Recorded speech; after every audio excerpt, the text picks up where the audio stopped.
అసెంబ్లీని వైసీపీ ప్రభుత్వం గౌరవ సభగా మార్చేసిందని చంద్రబాబు దుయ్యబట్టారు. శాసనసభలో నాకు, నా కుటుంబానికి, నా భార్యకు జరిగిన అవమానాన్ని భరించలేకపోయా.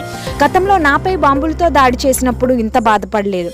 గెలిచి సీఎంగా వస్తానని ఆనాడు ప్రతిజ్ఞ చేశా.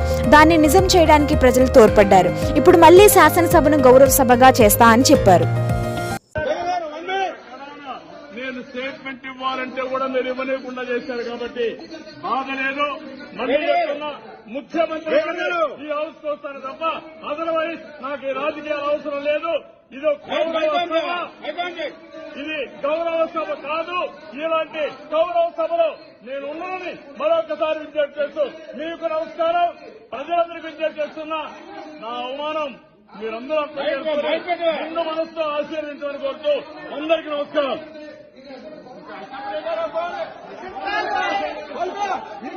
పత్రం స్టార్ట్ అయింది.